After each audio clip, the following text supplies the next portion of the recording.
ये कहानी कदीम जमाने की है, जहां एक नौजवान लड़के उम्र और उसके वालिद हसन अपनी जिंदगी खुशहाली से गुजार रहे थे। वो दोनों एक साथ मिलकर काम करते थे और उनके दरमियान गहरी मोहब्बत थी। एक दिन वो दोनों समंदर पर सफर कर रहे थे जब उनका जहाज एक शदीद तूफान की जद में आ गया। तूफान की शिद्दत से जहाज तबाह हो गया और उमर अपने वालिद से जुदा हो गया। उमर समंदर की लहरों में बह गया और इसे नहीं मालूम था कि उसके वालिद जिंदा हैं या नहीं। जब वो समंदर में बेबसी की हालत में था तो अचानक एक दूसरी कश्ती वहां से गुजरी और उसे बचा लिया।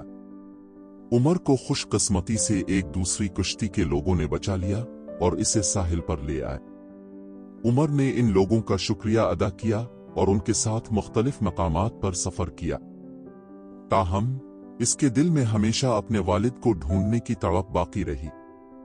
उमर ने दिन रात मेहनत की और मुख्तलिफ कामों में लगा रहा ताकि वो पैसे जमा कर सके। उसने अपनी जिंदगी का मकसद अपने वालिद को ढूंढना बना लिया। 10 साल का तवील अरसा गुजर गया और उमर ने पैसे जमा करके एक नया जहाज खरीदा ताकि वो अपने वालिद की तलाश शुरू कर सके। उमर ने मुख्तलिफ समंदरी रास्तों पर सफर किया और बिलाखिर एक दिन एक छोटे से जजीरे पर पहुंचा जहां इसे एक पुरानी झोंपड़ी नजर आई। उसने वहां जाकर देखा तो हैरत से इसकी आंखें खुली की खुली रह गईं। इसके वालिद हसन वहां जिंदा मौजूद थे। वो इस जजीरे पर अपनी जिंदगी गुजार रहे थे और अपने बेटे की तलाश में थे। उमर और हसन का मुलाकात एक जज्बाती लम्हा था। दोनों ने एक दूसरे को गिले लगाया और अपनी आंखों में खुशी के आंसू छलक आए। वो दोनों वापस अपने गांव आ गए और अपनी जिंदगी को फिर से खुशहाली से गुजारने लगे। इस कहानी से हमें यह सबक मिलता है कि मोहब्बत और उम्मीद की ताकत में बेइंतहा कुव्वत है। अगर आप किसी मकसद के लिए सख्त मेहनत करते हैं और उम्मीद को बरकरार रखते हैं तो आप मुश्किलात को उबूर करके अपने मकसद को हासिल कर सकते हैं।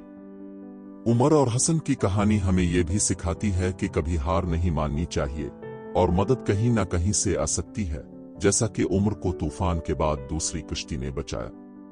मोहब्बत और खुलूस के साथ जदोजहद करने से कामयाबी हासिल होती है। हमारी मुलाकात यहाँ खत्म होती है और अब अगली वीडियो में मिलेंगे। अगर आप मजीद वीडियोस के लिए बाखबर रहना चाहते हैं तो मेरे चैनल को लाइक और सब्सक्राइब कर दें। आपकी कदरदानी का शुक्रिया।